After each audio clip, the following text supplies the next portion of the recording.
Jadi sekitar akhir 2019, sebelum Setrum dibentuk, memang sudah ada beberapa rumor tentang Grandong. Grandong itu adalah motor yang sedang saya dudukin sekarang. Grandong adalah buatan Patrick Bike, Adi Siswanto. Nah, rumornya itu terkait tenaga, karena rupanya mungkin motor ini dibuat oleh Adi sebagai salah satu showcase untuk Patrick Bike. Kami pun beberapa kali berbicara dengan teman-teman di Cosmic. Ketika di awal membentuk Setrum, yang ditanya itu kayak apa sih sebenarnya motor listrik, larinya gini. Mereka rata-rata jawab, udah nyobain Grandong belum? Gitu. Dari situlah awalnya timbul rasa penasaran. Nah, ini Grandong sebenarnya ini sudah cukup lama dan sudah dimuat di beberapa media, tapi kami sendiri belum pernah nyobain sebelum ini. Jujur, mencoba Grandong ini membuka mata terhadap potensi sebenarnya kendaraan listrik. Sangat berbeda dari yang selama ini kita coba. Tenaga, akselerasi, dan ada salah satu pelajaran berharga soal spesifikasi itu ternyata harus dibaca dengan lebih teliti, terutama motor listriknya sendiri. Nah, di sini kita lihat ini hanya memakai motor listrik QS yang ratingnya 3 kW. Di awal Setrum kita menyangka bahwa 3 kW itu adalah rating tenaga. Ternyata bukan. Kilowatt itu biasanya terkait dengan kemampuan thermal motor. Jadi sebenarnya dia bisa jauh lebih besar dari itu. Grandong ini juga sempat bikin heboh karena dia menang di salah satu lomba dyno yang diadakan oleh salah satu event organizer terbesar di Indonesia, dan waktu itu mencatat 39 dk.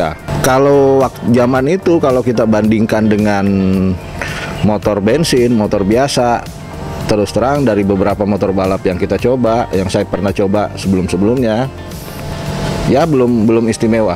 Cuma kalau kita ingat, Grandong ini sosoknya kecil, wheelbase-nya pendek, ban 12 inci. Itu jadi kombinasi yang lumayan menakutkan. Nah, ini saya tambahkan lagi, selama hampir mungkin sampai sekarang sekitar 20 tahun lebih ya saya berkarir di jurnalistik. Grandong ini motor ketiga yang bikin saya takut ketika nyobain.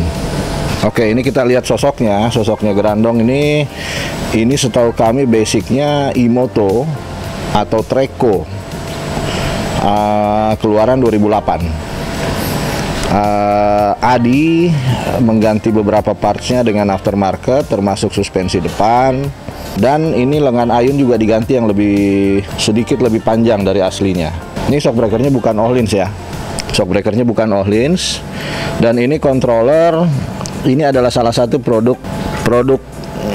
tambahannya Yu Yang King. Terus terang itu ini bukan controller yang dipakai ketika Adi mencatat 39 dk di dyno. Nah, kembali ke ketika dia mencatat angka 39 dk itu, terus terang Adi memakai baterai pack yang beda, yang memang besar, dan memang settingan controllernya dibuat untuk mencatat horsepower tertinggi. Nah, ya ketika kami coba kemarin, menurut Adi itu dia hanya membuka kapasitas controllernya di angka sekitar 20%, ya antara 15 sampai 20 dk, begitu perkiraan dia. Itu pun terus terang sangat menakutkan buat gua. Jadi kalau yang motor-motor yang kita coba kemarin, di awal ada beberapa yang di awal memang mengagetkan. Tapi begitu throttle-nya udah di atas sepertiga atau malah di atas 25%, udah sangat easy. Ada lagi yang lembut, terus kalau ditahan throttle-nya narik. Tapi nariknya semua, akselerasinya semua itu akselerasi yang terkontrol, yang masih mudah kita kuasai di kondisi jalan begini. Ya tidak jauh berbeda dengan motor-motor normal lah, 100-150 cc. Tapi khusus Grandong ini beda. Karena ketika pertama sampai saya coba, di awal lembut. Mungkin hanya ya 20% throttle, nggak sampai. Oh, sangat-sangat terkendali. Tapi ada titik mungkin 25% throttle, akselerasinya benar-benar mengagetkan. Belum 30% throttle saya sudah tutup, saya sudah tahan gas karena saya takut. Oke, untuk motor ini Dari awal saya mencoba, sangat responsif banget. Untuk powernya begitu besar, jadi kita untuk awal dibawa, untuk masalah ngegasnya, throttle-nya nggak boleh terlalu dibuka full atau dikagetin. Ini motor jadinya sensitif dan bisa akan semacam kayak wheelie. Nah, tetapi dengan saya mencoba berulang-ulang kali untuk mendapatkan yang supaya nggak terlalu galak gitu engine-nya. Jadi kita perlu dengan smooth, perlahan, harus seperti membiasakan diri dulu. Jadi ini motor akan lebih baik untuk dibawanya dan lebih nyaman. Nah, pokoknya untuk power ini bukan main, lebih enak banget dibanding sebelumnya saya mencoba dengan yang lain, tipe model lain. Sangat responsif, udah gitu lebih adrenalin jadi naik. Nah, dengan kondisi seperti ini, dengan mesin yang begitu hebatnya, powernya besar deh pokoknya. Jadi otomatis semacam kayak motor racing. Satu lagi, memang betul kalau untuk motor dengan power kencang harus di setup dengan suspensi, untuk konstruksi dari setirnya dengan handling sama dengan ban sudah pastilah. Jadi supaya lebih nyaman gitu, lebih comfort jadinya. Buat di track kira-kira layak nggak? Enak banget dengan tenaga segini? Ya, enak. Dengan buat di sirkuit juga bisa banget ini pasti.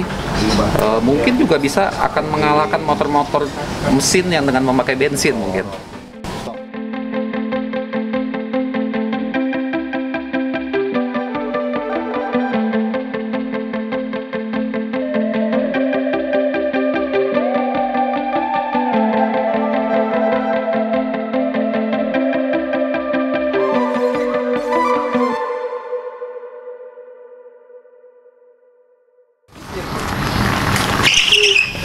Gimana? Edan nih mas.